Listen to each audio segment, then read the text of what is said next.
Xitoy kommunistik hokimiyetining besimi va ziyonkashligida irqiy qirg'inchilikning qurboni Uyg'urlar vatan ichi sirtida kundan kunga qo'rqinchli ahvollarga duch kelmoqda.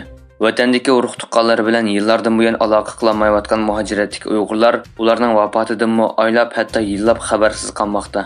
Uyg'ur tadqiqot markazining ijroiy mudiri Abdulhakim Idris ommaviy taratquv hisobida 7 oy burun vafot bo'lgan dadasining xabarini yaqinda bilganligini e'lon qildi.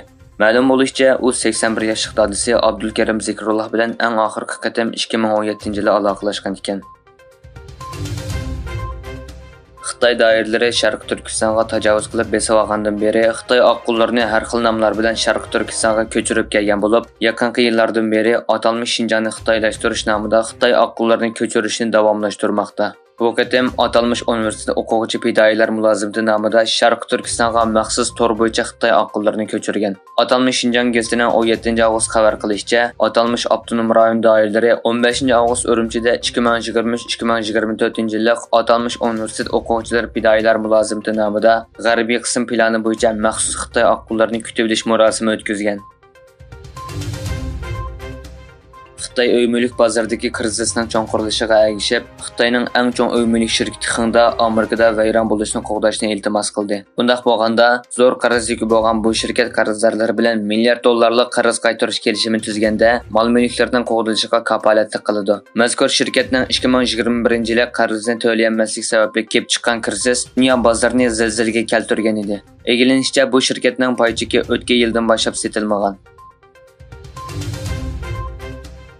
Xitoyning Avstraliyada o'tkazilgan to'rt taraflik bexatarlik dialogi harbiy manevrini nazorat qilish uchun sun'iy hamrohni ekvatordan tuvanki balvig'iga to'g'rilab axborot to'plaganligi o'tirg'a qo'yildi. ABC to'g'rining xabariga qaraganda, Xitoy doiralari Amerika, Yaponiya, Avstraliya va Hindiston to'rt davlat Avstraliyada tashkillangan Malabar va Talisman sabir manevrlarini sun'iy hamroh orqali kuzatgan. Xitoyning qarz tozligiga tushib qolgan asosliq portning kontrolligini yo'qotgan Sri Lanka hukumati Xitoyning bu portni Hindistonga qarshi baza qilib ishlatishiga yo'l qo'ymaydiganligini e'lon qildi.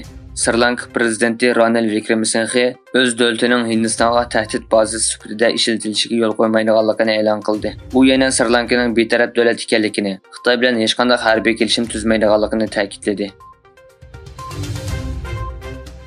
Yaponiya doiralari Rossiya bilan Xitoy birlashma chorlash olib berayotgan Yapon dengizi bilan Sharqiy Xitoy dengizi orasida Rossiya aeroplanlari bayqalgandan keyin urush aeroplanlarini harakatga o'tkazganligini e'lon qildi.